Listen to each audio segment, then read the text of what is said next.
पुराने वक्त की बात है, बगदाद के किसी गांव में एक हकीम हुआ करते थे जो कि बहुत ही नेक दिल और दीनदार थे। इनका दवाखाना गांव से दूर एक पुरानी इमारत में हुआ करता था। हकीम साहब रोजाना मस्जिद जाने से पहले अपनी बीवी से कहते हैं कि जो कुछ तुमको आज के दिन के लिए दरकार है एक पर्ची पर लिख कर दे दो, और वो ऐसा ही करती। हकीम साहब सबसे पहले दुकान पर आकर वह पर्ची खोलते और बीवी ने जो चीज़ें लिखी होती इनके सामने इन चीज़ की कीमत लिखते हैं। फिर अल्लाह ताला से दुआ करते हैं, ऐ अल्लाह, मैं सिर्फ तेरे हुक्म की तामील में तेरी इबादत छोड़कर यहाँ दुनियादारी के चक्कर में आ बैठा हूँ। जैसे ही तू मेरी मतलूब रकम का बंदोबस्त करेगा मैं उसी वक्त यहाँ से चला जाऊँगा। और फिर यही होता। जैसे ही मतलूब रकम पूरी होती हकीम साहब अल्लाह ताला का शुक्र अदा करते, पर्ची पर लिखा हुआ सामान लेते और घर चले जाते। एक दिन हकीम साहब ने दुकान खोली और रकम का हिसाब लगाने के लिए बेगम की दी हुई पर्ची खोली तो पर्ची को देखते देखते ही रह गए। एक लम्हे के लिए तो इनका दिमाग घूम गया, लेकिन जैसे ही उन्होंने अपने आप पर काबू पाया तो देखा कि पर्ची पर आटे दाल के सामान के बाद बीवी ने लिखा था कि बेटी के शादी का सामान। हकीम साहब कुछ देर तक सोचते रहे, फिर सब चीज़ों की कीमत लगाने के बाद शादी के सामान के सामने लिख दिया, यह खुदा का काम है और खुदा ही जाने। एक दो मरीज आए, इनको हकीम साहब ने दवा दी। इसी दौरान एक अमीर ताजिर अपनी सवारी पर इनके मती के सामने आकर रुक गया, लेकिन ताजिर के आने को हकीम साहब ने कोई तवज्जो ना दी, क्योंकि कई बड़े बड़े ताजिर हकीम साहब के पास इलाज के लिए आया करते थे। जब तमाम मरीज दवाई लेकर चले गए तो वह ताजिर अपने घोड़े से उतरा और हकीम साहब को सलाम करके उनके सामने बैठ गया। हकीम साहब ने कहा, अगर आपको कोई दवाई लेनी है तो यहाँ करीब आ जाइए, और अगर किसी और मरीज की दवाई लेनी है तो मरीज की कैफियत बयां कर दें। वह साहिब बोले, हकीम साहिब, लगता है आप मुझको पहचाने नहीं।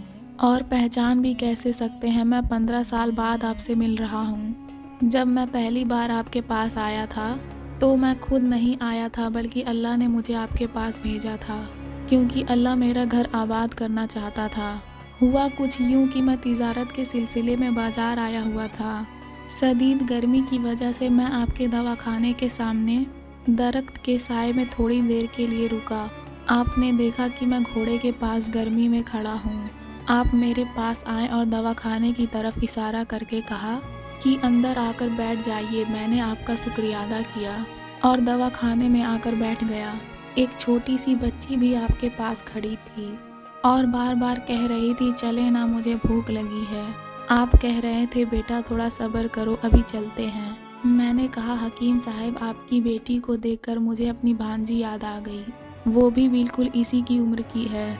आप मेरी बात सुनकर मुस्कुरा दिए, ये सोचकर कि काफ़ी देर से आपके पास बैठा हूँ, मुझे आपसे कोई दवाई लेनी चाहिए ताकि आप मेरे बैठने को ज़्यादा महसूस ना करें।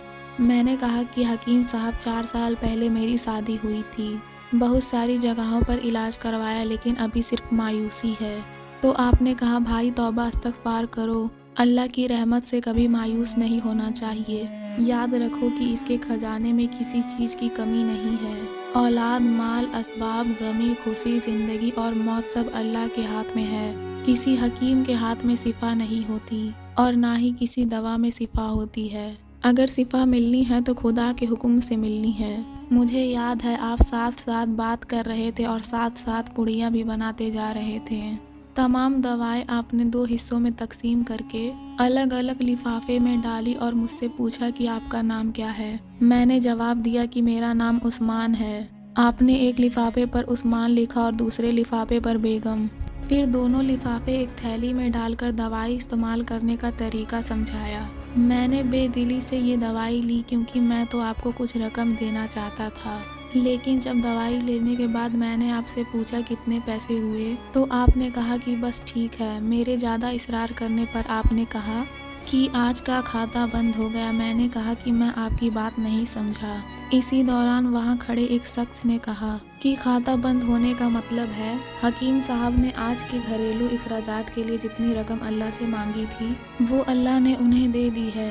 अब वो मजीद रकम नहीं ले सकते। मैं कुछ हैरान हुआ और दिल ही दिल में शर्मिंदा हुआ कि मेरे कितने घटिया ख्यालात हैं। اور اس سادہ سے حکیم کا اپنے رب پر کتنا پختہ یقین ہے اور یہ کتنا عظیم انسان ہے۔ میں نے جب گھر جا کر بیگم کو ساری بات بتائی اور دوائی دکھائی تو وہ کہنے لگی کہ وہ کوئی عام انسان نہیں بلکہ ہمارے لیے فرشتہ ہے، اور مجھے یقین ہے کہ اس کی دی ہوئی دوائی ہمارے لیے فائدہ مند ثابت ہوگی۔ حکیم صاحب، الحمدللہ آج میں 3 بچوں کا باپ ہوں۔ خدا نے آپ کو ہماری مدد کے لیے وسیلہ بنایا۔ جب بھی میں بغداد آتا ہوں میں ہمیشہ آپ کے دوا خانے پر آتا ہوں، لیکن ہمیشہ اسے بند ہی پایا۔ میں کل بھی آیا تھا لیکن آپ کا دوا خانہ بند تھا۔ ایک آدمی نے مجھ سے کہا اگر آپ کو حکیم صاحب سے ملنا ہے تو 11 بجے لازمی پہنچ جائیے، اسی لیے آج میں سویرے سویرے آپ کے پاس آیا ہوں۔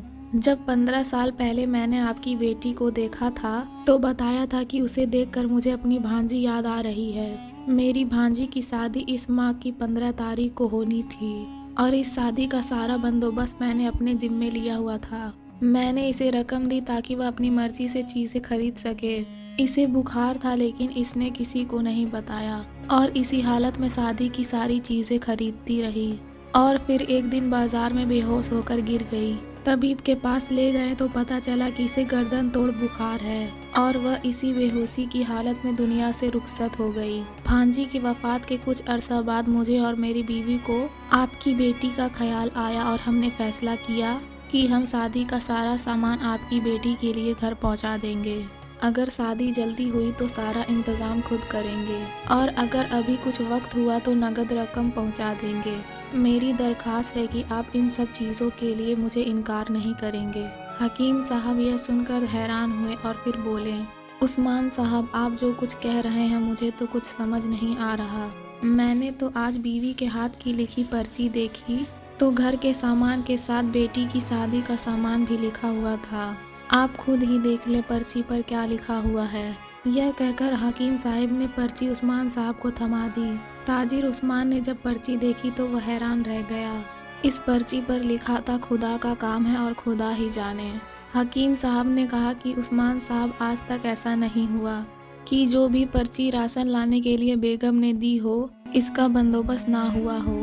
آپ کی بھانجی کی وفات کا مجھے بے حد افسوس ہے، لیکن میں اس پاک رب کی رحمت پر حیران ہوں جو کیا کیا کرشمے دکھاتا ہے اور پھر اس طرح حکیم صاحب کی بیٹی کی شادی کا بندوبست ہوتا ہے۔ دوستو یہ کہانی تو یہاں ختم ہو جاتی ہے، لیکن اس کہانی سے ہمیں بہت بڑا سبق حاصل ہوتا ہے کہ اللہ تعالیٰ پر ہمیشہ بھروسہ کرنا چاہیے اور اللہ تعالیٰ کی رحمت سے کبھی بھی نا امید نہیں ہونا چاہیے۔ اگر آپ کو ہماری کہانی پسند آئی تو ویڈیو کو لائک کریں اور بھی ایسی کہانیوں کے لیے ہمارے چینل کو سبسکرائب کریں۔